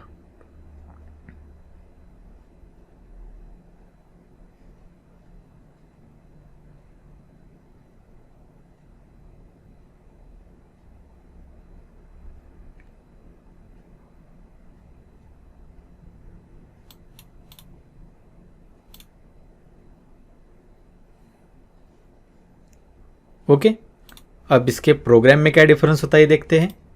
ओके करके यहाँ से बाहर निकलेंगे हम और यहाँ से फिर से पोस्ट प्रोसेस करेंगे। पोस्ट प्रोसेसर पहले ही सिलेक्टेड है। अब यहाँ ओके करेंगे हम और यहाँ फिर से ओके करते हैं। अब हम यहाँ देख सकते हैं कि पहले के कंपैरिजन में यहाँ प्रोग्राम बहुत चेंज हो गया है। पहले यहाँ छोटा सा प्रोग्राम था। उस प्रोग्राम में क्या हो रहा था कि वहाँ एक कैंड साइकिल का यूज़ किया जा रहा था जो कि पेग ड्रिलिंग के लिए है। उस साइकिल की यहाँ जो एक लाइन थी उसमें ड्रिलिंग के लिए लगने वाले सभी इंस्ट्रक्शंस थे। उस वजह से प्रोग्राम बड़ा नहीं होता था और उसमें अगर हमें मैन्युअली चेंज करना था तो वह हम आसानी से कर सकते थे। बट वहाँ हमें जो चाहिए था वो कम्प्लीटली पॉसिबल नहीं हो रहा था। अब अगर हमने यहाँ देखा तो हमें जहाँ जहाँ चाहिए वहाँ डुअल टाइम ऐड हो गया है। देख सकते हैं हम यहाँ 10 ऐड हुआ है, यहाँ 5 हुआ है, यहाँ से फिर से 5 हुआ है, यहाँ 10, 10, 5, 10, 5 एंड सो ऑन। अगर हमने यहाँ लास्ट में देखा तो हमने फाइनल डेप्थ के लिए जो दिया था 20 वो यहाँ हम देख सकते हैं। ये P20 हमें हर होल के एंडिंग में यहाँ मिल जाएगा। ठीक है, तो हमें जैसे चाहिए वैसे हम यह प्रोग्राम बना सकते हैं, बट वह मैन्युअली एडिट करने के लिए आसान नहीं होगा। हमें मैन्युअली एडिट करना है तो हमें वह बहुत मुश्किल हो सकती है। सो जैसे आपने देखा, आपके पास दो चॉइस है। आप प्री डिटरमाइंड साइकिल्स का यूज़ कर सकते हैं, जिससे क्या होगा कि आप उसे बाद में आसानी से एडिट कर सकेंगे। बट अगर आपने कैंड साइकिल का यूज नहीं किया, उसकी जगह इस तरह प्रोग्राम बनाया, तो आपको जैसे चाहिए वैसे प्रोग्राम बन तो जाएगा, बट आपको वह मैन्युअली एडिट करने में मुश्किल होगी। सो अगर आपको यह प्रोग्राम मॉडिफाई करना है तो ज़्यादातर टाइम आपको यह सॉफ्टवेयर में आके ही मॉडिफाई करना पड़ेगा। ठीक है, यहाँ से बाहर निकलते हैं। अब फिर से यहाँ एडिट साइकिल में जाते हैं। यहाँ जो बाकी ऑप्शन है वो देखते हैं। अभी के लिए यहाँ क्या करते हैं, यहाँ जो डुअल मोड हमने ऑन किए हैं उन्हें ऑफ कर देते हैं। मैंने आपको पहले क्या बताया था कि हम मल्टीपल डेप्थ्स का ऑप्शन यूज़ नहीं कर सकते थे। वो कहा, अगर हमने यहाँ मोशन आउटपुट मशीन साइकिल रखा और यहाँ साइकिल ड्रिल डिप पे रखी, बट हम यहाँ सिंगल मूव में और यहाँ ड्रिलिंग विद चिप रिमूवल में वह कर सकते हैं। कैसे करते हैं वो देखते हैं। अभी यहाँ क्या करते हैं, डेप्थ इंक्रीमेंटल में यहाँ मल्टीपल करते हैं। मल्टीपल करने के बाद हम यहाँ मल्टीपल डेप्थ दे सकते हैं। तो यहाँ मल्टीपल डेप्थ ऐड करते हैं हम। अभी क्या करते हैं, यहाँ 1 करते हैं। उसके बाद हमें कितने पासेस चाहिए वो देंगे, हम यहाँ 2 करेंगे हम ये। इसके बाद ऐड न्यू सेट करते हैं। इस सेट में क्या करते हैं, डिस्टेंस 5 रखते हैं और ये मल्टीपल पासेस 3 करते हैं। उसके बाद फिर से यहाँ ऐड न्यू सेट करेंगे हम और यहाँ डिस्टेंस 2 और नंबर ऑफ पासेस 1 करेंगे। ये हो गया। अब यहाँ ओके करते हैं और प्रोग्राम जनरेट करते हैं। वेरीफाई करते हैं प्रोग्राम। अब प्ले करते हैं यहाँ। अब हमें यहाँ हमने जैसे डेप्थ दी थी वैसे डेप्थ यहाँ अप्लाई होती दिखाई देंगी। स्टार्टिंग में हमने कितनी डेप्थ दी थी, 1, और 1 के ऊपर यहाँ हमने जो 3 mm का टॉप ऑफसेट दिया है वह अप्लाई होगा। देखते हैं हम यहाँ, देख सकते हैं हम। उसके बाद 1 mm फिर से, उसके बाद 5 mm, उसके बाद फिर से यहाँ 5 mm है और एक बार आखिर में फिर से एक बार 5 mm होगा। इसके बाद 2 mm की लाइन होगी यहाँ।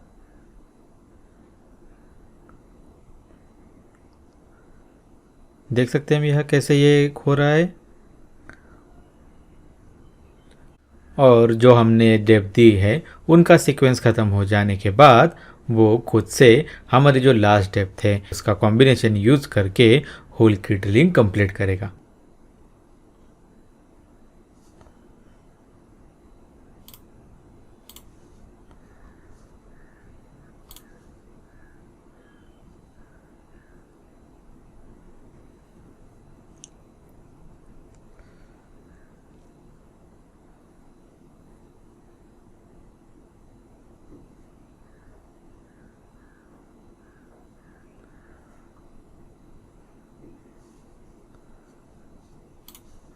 अब हमने यहाँ क्या देखा कि रिमेनिंग पार्ट यहाँ 2 mm से हुआ।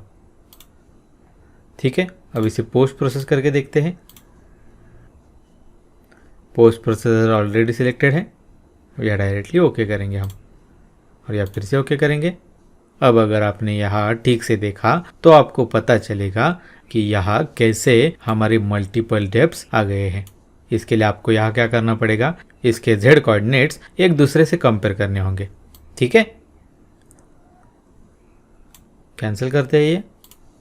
फिर से यहाँ प्रोग्राम ओपन करते हैं और यहाँ एडिट साइकिल में जाते हैं और यहाँ क्या करते हैं, हमने जो 2 mm का ये डेप्थ दिया था वो रिमूव करते हैं और यहाँ जो 1 एंड 5 mm का डेप्थ हमने दिया है वैसे ही रखते हैं और अब प्रोग्राम जनरेट करते हैं। फिर से वेरीफाई करेंगे हम।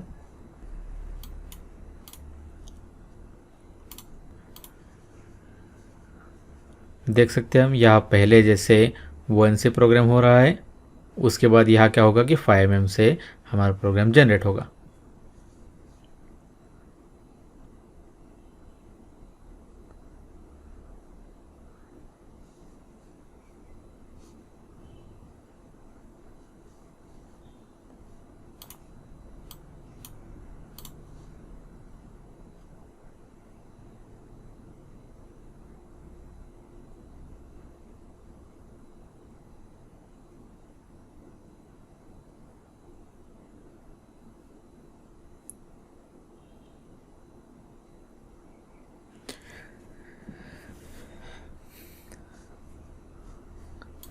जैसे कि हमने यहाँ देखा कि यहाँ क्या हुआ कि 5 एंड 1 mm के लेंथ के डेप्थ से यहाँ हमारा प्रोग्राम बन गया है। बट हमने जितने सेट दिए हैं उतने एज इट इज़ फॉलो होते हैं। हम बोल भी सकते हैं कि एग्जैक्ट फॉलो होते हैं, बट उसकी लिमिट के बाद यहाँ वह एग्जैक्ट फॉलो नहीं होता, वह उन मूव्स का अप्रोक्सीमेशन हो सकता है। अभी हमने यहाँ क्या देखा कि यहाँ जो 5 mm के 2 कटिंग मूव्स थे उसके बाद यहाँ सिमिलर लेंथ से ही कटिंग हुआ, बट अगर हमने इस होल की कंप्लीट डेप्थ देखी तो वह कुछ पॉइंट्स में है। क्या करते हैं, ओके करके यहाँ से बाहर निकलते हैं और यहाँ एनालिसिस में जाते हैं, मेजर करते हैं।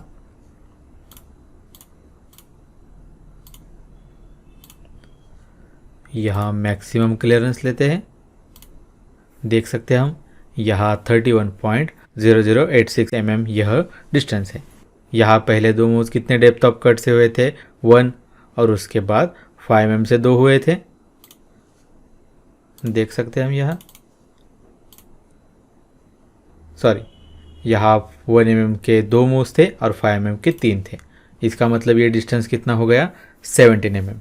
17 mm के बाद यहाँ होल का डिस्टेंस कितना रह गया, 14.0086। और हमने यहाँ क्या देखा कि लगभग 5 mm के डिस्टेंस से यहाँ ड्रिलिंग हुआ, तो वहाँ एक्चुअल में 5 mm का डिस्टेंस नहीं यूज़ हुआ। यहाँ कोई रिमेनिंग ना रहे उसके हिसाब से यहाँ मूव्स का अप्रोक्सीमेशन हुआ। ठीक है, मतलब कंसिडर कीजिए कि यहाँ लास्ट में 3 डेप्थ ऑफ कट्स यूज़ किए गए होंगे, तो क्या होगा कि वहाँ 14.0086 डिवाइडेड बाय 3 से डेप्थ यहाँ ली गई होगी। ठीक है, यहाँ तक समझ गए आप। अब आगे देखते हैं, यहाँ से बाहर निकलते हैं। अभी यहाँ मोशन आउटपुट एंड साइकिल के इस कॉम्बिनेशन में एक और फीचर है जो हमें पहले के साइकिल में नहीं मिल रहा था। क्या करते हैं, यहाँ मशीन साइकिल करते हैं और यहाँ ड्रिल डिप करते हैं।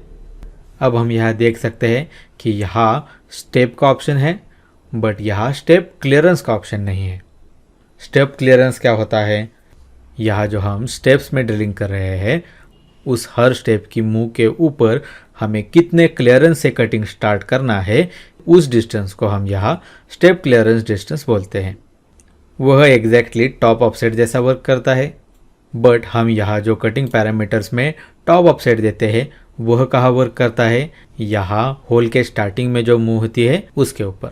जैसे कि हमने वेरीफाई में देखा था कि यहाँ क्या हो रहा था कि यहाँ जो 1 mm की मुंह थी उसके ऊपर यहाँ 3 mm का टॉप ऑफसेट दिया जा रहा था। बट अगर हमें बाकी की मूव्स को यह ऑफसेट देना है तो वो भी हम यहाँ दे सकते हैं। वो कैसे देखते हैं, यहाँ मोशन आउटपुट फिर से सिंगल मूव्स एंड साइकिल यहाँ ड्रिलिंग विद चिप रिमूवल पर करते हैं। अब हम यहाँ देख सकते हैं स्टेप क्लियरेंस का ऑप्शन। हम यहाँ जितना अमाउंट देंगे उतने अमाउंट से स्टेप क्लियरेंस यहाँ दिया जाएगा। यहाँ क्या करते हैं, 2 mm करते हैं, डेप्थ इंक्रीमेंटल यहाँ कांस्टेंट करते हैं। ये ठीक है। अब यह प्रोग्राम जनरेट करते हैं।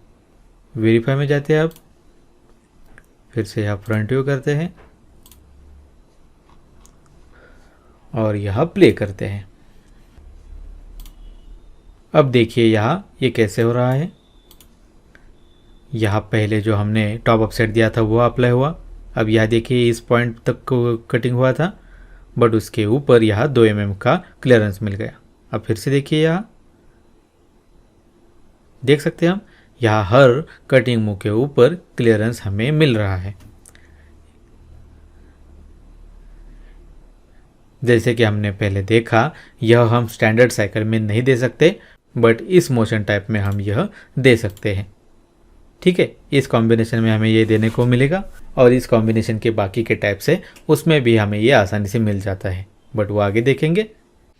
ठीक है स्टूडेंट्स, यहाँ तक समझ गए। तो कुछ इस तरह से यहाँ peg drilling full retract work करता है। अब हमारा एक ही टाइप देखना रह गया है, पेग ड्रिलिंग स्टेप ड्रिलिंग। तो वो देखते हैं।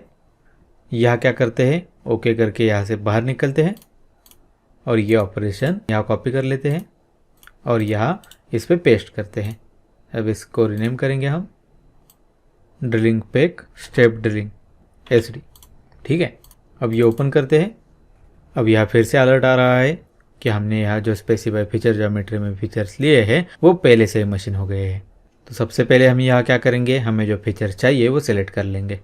यहाँ ये कट सेक्शन हटा देते हैं। अब कौन से होल रह गए हैं, ये, तो ये सभी होल हम यहाँ एक एक करके सिलेक्ट करेंगे।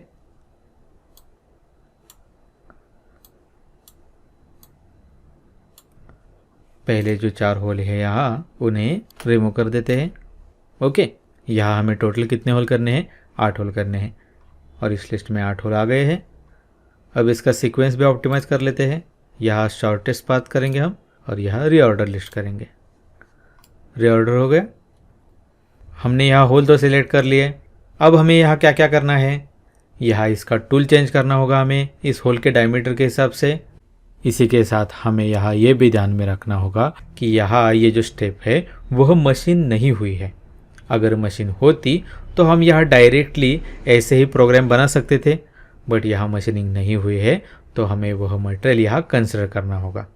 जैसे हमने स्पॉट ड्रिलिंग में किया था, सिमिलरली हमें वैसे ही यहाँ भी करना है। हम यहाँ क्या करेंगे, इन प्रोसेस वर्कपीस में जाएंगे और लोकल की जगह यहाँ यूज 3D करेंगे। यूज 3D करने के बाद यहाँ जो मटेरियल रिमेनिंग है वह यहाँ कंसिडर हो जाएगा। जैसे कि मैंने आपको पहले बताया, कभी कभी हमें यहाँ पहले ड्रिलिंग करना पड़ता है और बाद में मशीनिंग करना पड़ता है। हाँ, बट अगर आपके पास ऐसा ऑप्शन हो कि मशीनिंग करने के बाद आप ड्रिलिंग कर सके तो आप पहले मशीनिंग कर लेंगे और बाद में ड्रिलिंग करेंगे। ठीक है। आपको क्वेश्चन हो सकता है यहाँ कि ऐसी कौन सी कंडीशंस है कि जहाँ हमें पहले ड्रिलिंग करना पड़ता है और बाद में मशीनिंग। कंसिडर कीजिए यहाँ ये जो सरफेस है वह इंक्लाइन है। जैसे कि हमने पहले डिस्कस किया था, नॉर्मल कंडीशंस में हम इंक्लाइन या फिर स्लोप हो ऐसे फेस पर डायरेक्टली ड्रिलिंग नहीं कर पाते, हमें वहाँ अलग मेथड्स का यूज़ करना पड़ता है। अगर आप पहले ड्रिलिंग कर लेंगे तो आपको बाद में ड्रिलिंग की टेंशन नहीं होगी और आपको वहाँ अलग मेथड्स भी यूज़ नहीं करने पड़ेंगे। ठीक है। अब यहाँ क्या करते हैं, बाहर निकलते हैं यहाँ से और यहाँ टूल चेंज करते हैं। यहाँ इस होल का डायमीटर क्या है, 17.5, तो यहाँ 17.5 का ड्रिल लेते हैं। अब यहाँ फिर से फीचर ज्योमेट्री में जाएंगे हम। अब हम यहाँ देख सकते हैं हमें जैसे चाहिए वैसे हो गया है। चलिए यहाँ ओके करते हैं। जैसे कि हमने peg drilling full retract case में देखा था, यहाँ भी हम यह 2 टाइप से कर सकते हैं। एक तो कैंट साइकिल का यूज़ करके और दूसरा यहाँ सिंगल मूव्स का यूज़ करके। तो पहले कैंट साइकिल देखते हैं। मशीन साइकिल करेंगे हम यहाँ, और यहाँ साइकिल में ड्रिल डिप ब्रेक चिप करेंगे। यहाँ हम देख सकते हैं पेग ड्रिलिंग फुल रिट्रैक्ट के जैसा ही यहाँ इंटरफेस है। ये यहाँ सिमिलरली वर्क करता है, इसलिए हम यहाँ इसे ज़्यादा एक्सप्लेन नहीं करेंगे। डुअल टाइम भी एक्टिव ही रखते हैं, इससे हमें पता चलेगा कि मशीन साइकिल में यह अप्लाई हो रहा है या फिर नहीं।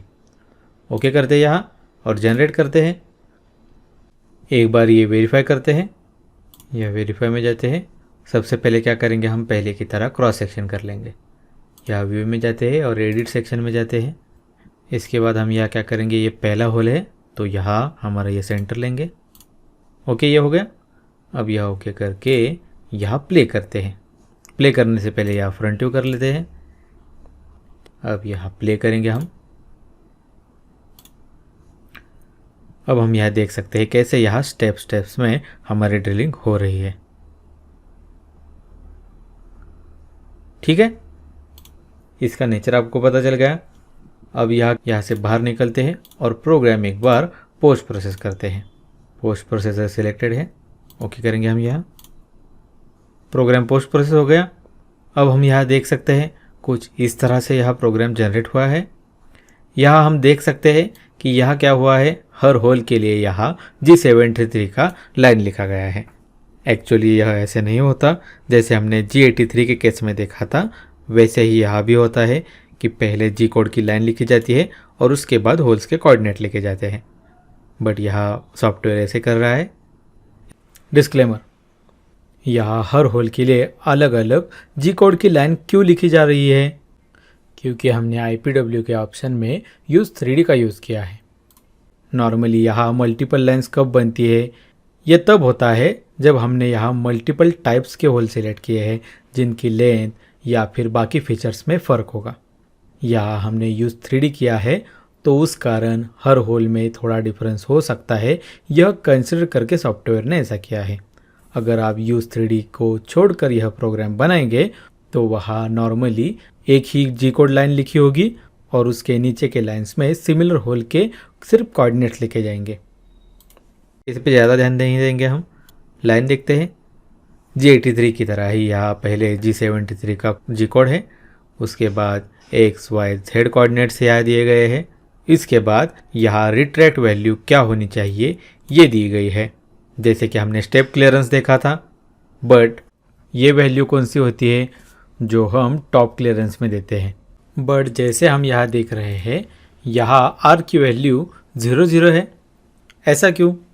ऐसा यहाँ इसलिए हो रहा है क्योंकि हमने यहाँ इन प्रोसेस वर्कपीस में क्या यूज़ किया है, यूज़ 3D। ये यहाँ क्यों मैटर करता है? हमने स्पॉट ड्रिलिंग में कितने डेप्थ से स्पॉट ड्रिलिंग की है, 3 mm डेप्थ से, और हमने यहाँ टॉप ऑफसेट कितना दिया है, 3 mm का। हमने यहाँ यूज़ 3D करने के कारण यहाँ जो स्पॉट ड्रिलिंग हुई है वह हमारे इस प्रोग्राम में कंसिडर हो रही है।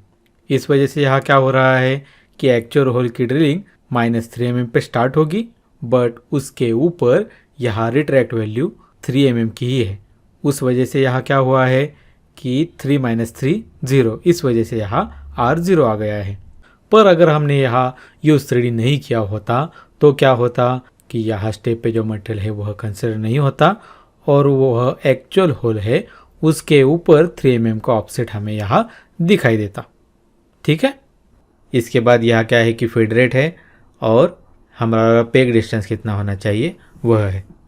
इसी के साथ हम यहाँ ये देख सकते हैं कि ड्यूअल टाइम के लिए भी यहाँ कोई भी वैल्यू नहीं है, जैसे हमने G83 में देखा था।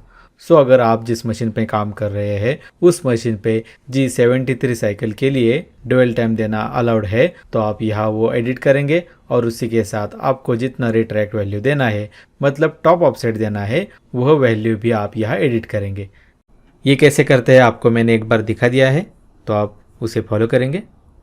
ओके, यहाँ से बाहर निकलते हैं और फिर से हमारा प्रोग्राम ओपन करते हैं। यहाँ देख लीजिए इतने ही ऑप्शंस हैं। जैसे कि आप यहाँ देख सकते हैं यहाँ स्टेप क्लियरेंस का कोई भी ऑप्शन नहीं है। इसी के साथ यहाँ ड्यूअल टाइम हमने जो दिया था वह भी अप्लाई नहीं हुआ था। बाकी ये पहले जैसे ही वर्क करता है। यहाँ इंक्रीमेंटल डेप्थ में कांस्टेंट एंड एग्जैक्ट वर्क करता है, बट मल्टीपल ठीक से वर्क नहीं करता।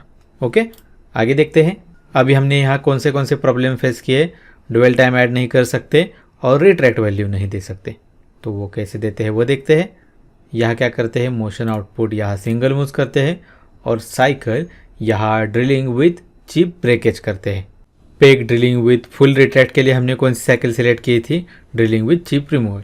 बट अब हम यहाँ क्या कर रहे हैं, पेग ड्रिलिंग स्टेप ड्रिलिंग, तो इसके लिए हम यहाँ क्या करेंगे, drilling with chip breakage select करेंगे। तो सिलेक्ट करते हैं यहाँ। जैसे हमने ड्रिलिंग विथ चिप रिमूवल के साइकिल में देखा था वैसे ही यहाँ ऑप्शंस है। यहाँ ज़्यादातर चीज़ें कैसे वर्क करती है ये हमने पहले ही देखा है, पर यहाँ एक बार फिर देख लेते हैं। यहाँ क्या करते हैं, ये डुअल मोड भी देते हैं और एक बार प्रोग्राम जनरेट करके देखते हैं स्टेप क्लियरेंस देख के।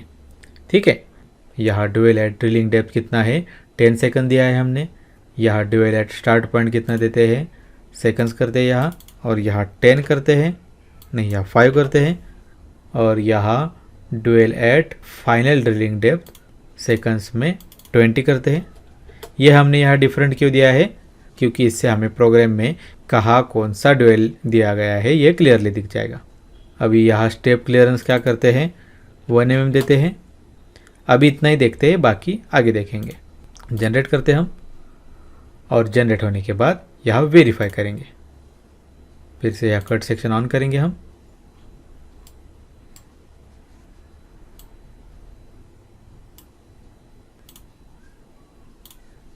फ्रंट व्यू करते हैं और यहाँ प्ले करके देखते हैं कि मोशन कैसे मिल रहा है हमें। जूम करेंगे हम यहाँ थोड़ा सा। यहाँ इस बार प्ले करने की जगह हम यहाँ स्टेप का यूज़ करेंगे। इससे यहाँ क्या होगा कि यहाँ डायरेक्टली नेक्स्ट मूव के सामने आके हमारा टूल रुक जाएगा। ओके, यहाँ हमारा टूल रुक जाएगा। अब यहाँ देखिए इसका एंड पॉइंट कहाँ है, यहाँ है।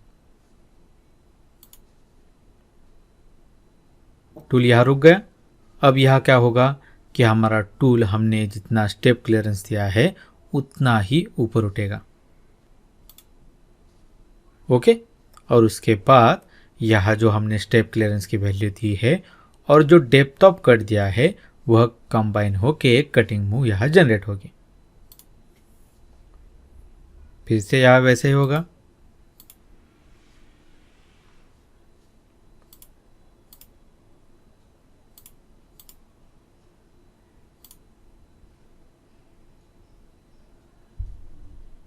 ओके, ये कैसे वर्क करता है आपको पता चल गया।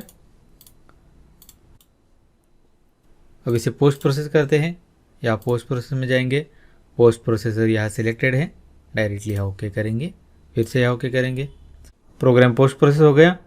अब हम यहाँ देख सकते हैं कुछ इस तरह से यहाँ प्रोग्राम जनरेट हुआ है।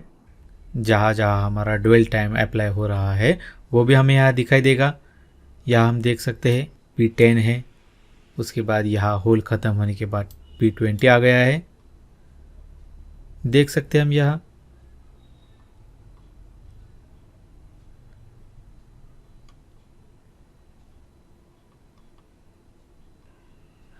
आप एक चीज़ यहाँ नोटिस कर सकते हैं कि यहाँ हमने जो 3 डुअल टाइम दिए थे उसमें से सिर्फ यहाँ 2 अप्लाई हुए हैं, P10 एंड P20।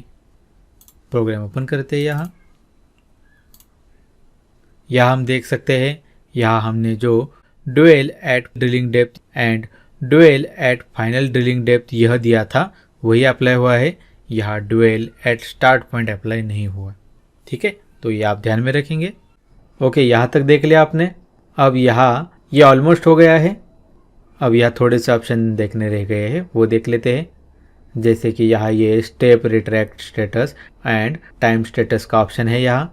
ये हम यहाँ नहीं देखेंगे। ऐसा क्यों? क्योंकि इससे हमारे प्रोग्राम में ज़्यादा कुछ फ़र्क नहीं होगा, और अगर इससे प्रोग्राम में फ़र्क हो भी रहा होगा तो वह हमें हमारी पोस्ट प्रोसेस की फाइल में नहीं दिखाई देगा, तो उन्हें रहने देते हैं। यहाँ एक फाइनल ऑप्शन रह गया है, वो देखते हैं। यहाँ डेप्थ इंक्रीमेंट में हमें 2 नए टाइप्स मिलेंगे, digression and percent digression. Percentage digression ठीक से वर्क नहीं करता तो वो रहने देते हैं। डिग्रेशन कैसे वर्क करता है ये देखते हैं। यहाँ डिग्रेशन में हमें यहाँ 2 वैल्यूज़ देनी पड़ती है। फर्स्ट डिस्टेंस मतलब फर्स्ट डेप्थ ऑफ कट कितना देना है वह देना पड़ता है। या 5 है तो 5 ही रखते हैं, और उसके बाद वैल्यू ऑफ डिग्रेशन। अब यहाँ क्या करते हैं, 0.1 देते हैं और प्रोग्राम जनरेट करते हैं। वेरीफाई करेंगे हम, यहाँ कट सेक्शन ऑन करेंगे और यहाँ स्टेप करते हैं। देख सकते हैं हम यहाँ कैसे वर्क करता है। यहाँ हम देख सकते हैं पहले यहाँ 5 mm की लाइन है। अब यहाँ क्या होगा कि ये थोड़ा थोड़ा करके कम होता जाएगा। डिग्रेशन की हम ये जो वैल्यू यहाँ प्रोवाइड करते हैं वह क्या होती है, हर डेप्थ ऑफ कट से माइनस माइनस होती जाती है। इसका मतलब क्या कि स्टार्टिंग में जो वैल्यू 5 है वो नेक्स्ट को हमने जितनी डिग्रेशन की वैल्यू दी है उससे माइनस होगी।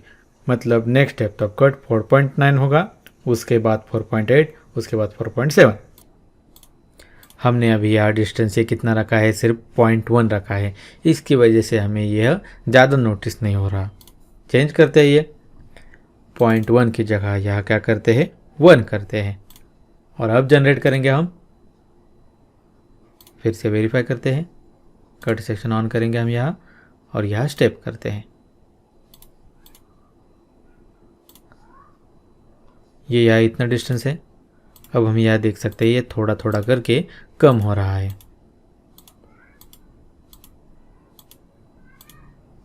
सो अगर आपको ऐसा चाहिए तो आप कर सकते हैं। अब हम यहाँ देख सकते हैं कि ये डिस्टेंस चेंज नहीं हो रहा। एक सर्टेन वैल्यू के बाद ये डिस्टेंस हमें यहाँ चेंज होता नहीं दिखाई देगा। वो सर्टेन वैल्यू कौन सी, हमने जो यहाँ डिग्रेशन की वैल्यू दी है वो वैल्यू। अब हम यहाँ इस लाइन में देख सकते हैं z का डिस्टेंस यहाँ कितना है, -20। और उसके बाद अगर हमने इस लाइन में देखा तो हम यहाँ देख सकते हैं कि यह -23 है। मतलब इन दोनों में डिस्टेंस कितना है, 3 mm का।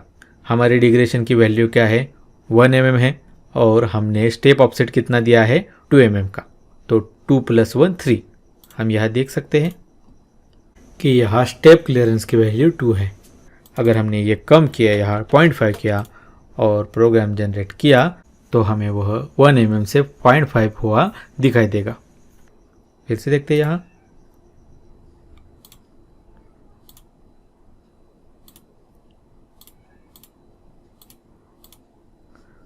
कट सेक्शन ऑन करते हैं यहाँ फिर से।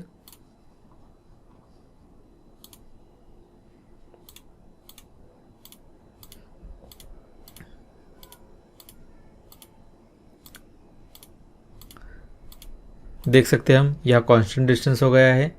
अब अगर हमने यहाँ देखा तो इसके ऊपर के लाइन में यहाँ हम देख सकते हैं कि 28.5 है और उसके बाद यहाँ 31 है। मतलब इन दोनों में डिफरेंस कितना है, 2.5 का। 2.5 कैसा, डिग्रेशन की वैल्यू 0.5 एंड स्टेप क्लियरेंस की 2 mm। ओके, ये देख लिया, ये समझ गए आप। डिस्क्लेमर, जैसे कि हमने इससे पहले बहुत बार डिस्कस किया है, हमें नॉन मशीनिंग टाइम कम से कम रखना है। ऐसा क्यों? क्योंकि अगर हमने नॉन मशीनिंग टाइम बहुत ज़्यादा रखा तो वह हमारे ओवरऑल प्रोग्राम के रनिंग टाइम को अफेक्ट करेगा। बट ये हम यहाँ क्यों बता रहे हैं? हमने यहाँ मल्टीपल टाइम्स ड्वेल टाइम का मेंशन किया है और ड्वेल टाइम बहुत जगह अप्लाई भी किया है। अगर हमने ज़रूरत से ज़्यादा ड्वेल टाइम दिया या फिर ज़रूरत ना होते हुए भी ड्वेल टाइम दिया तो उससे क्या होगा कि हमारा बहुत सारा टाइम वेस्ट होगा। तो इस वजह से जहाँ ड्वेल टाइम की ज़रूरत नहीं है वहाँ हम ड्वेल टाइम नहीं देंगे, और देना ही है तो मिनिमम जितना रिक्वायर्ड है उतना ही देंगे, ज़रूरत से ज़्यादा नहीं देंगे। ठीक है। इसी के साथ और एक चीज़ बतानी है आपको, वो क्या कि हमने यहाँ जो प्रोग्राम में मैन्युअली मॉडिफिकेशन किए ये हर कंट्रोलर के लिए और हर मशीन टाइप के लिए अलग हो सकते हैं। प्रोग्राम लिखने का सिंटैक्स, वो लिखने का तरीका हर कंट्रोलर के लिए अलग अलग हो सकता है। तो आप जिस कंट्रोलर पे काम कर रहे हैं उस कंट्रोलर को जो फॉर्मेट लगता है उसे यूज़ करके प्रोग्राम में मॉडिफिकेशन करेंगे। मैंने यहाँ एग्जाम्पल के लिए यहाँ जो बाय डिफ़ॉल्ट पोस्ट प्रोसेसर है उसे ध्यान में रख के चेंजेस किए। तो आप यहाँ जैसे हमने किया है वैसा नहीं करेंगे, जो कंट्रोलर आप यूज़ कर रहे हैं वह ध्यान में रख के करेंगे। ये डिफरेंसेस हमें कैसे नोटिस हो सकते हैं? अगर हमने उस मशीन के कंट्रोलर के लिए कैसे प्रोग्राम बनाना है यह इंटरनेट पे सर्च किया तो आपको उसका फॉर्मेट आसानी से मिल जाएगा। ये मैं यहाँ क्यों बता रहा हूँ? क्योंकि लेक्चर में पहले मैंने क्या बताया कि G83 के साइकिल में हम multiple depth of cut use नहीं कर सकते, बट कुछ कंट्रोलर्स में मल्टीपल डेप्थ ऑफ कट हम G83 साइकिल में यूज़ कर सकते हैं, उसका प्रोविज़न वहाँ होता है। अगर आपने G83 cycle for multiple depth of cut यह सर्च किया तो आपको आसानी से उसका जी कोड लाइन क्या होता है ये पता चल जाएगा, बट यह हम हर कंट्रोलर पे यूज़ नहीं कर सकते। ठीक है स्टूडेंट्स, हमने इस लेक्चर में क्या क्या देखा? नॉर्मल ड्रिलिंग मतलब standard drilling, peg drilling full retract and peg drilling step drilling. ठीक है, ये कैसे वर्क करता है, उसमें हम कैसे कैसे चेंजेस कर सकते हैं, ये सभी हमने देखा। यहाँ जो बाकी ऑप्शंस रह गए हैं जैसे कि कटिंग पैरामीटर्स के, नॉन कटिंग मोड्स के और फीड एंड स्पीड के, वो पहले जैसे ही वर्क करते हैं तो उन पे यहाँ ध्यान नहीं देंगे हम। तो इतना ही इस लेक्चर में। चलिए इसी के साथ आज का ये लेक्चर समाप्त करते हैं और मिलते हैं अगले लेक्चर में।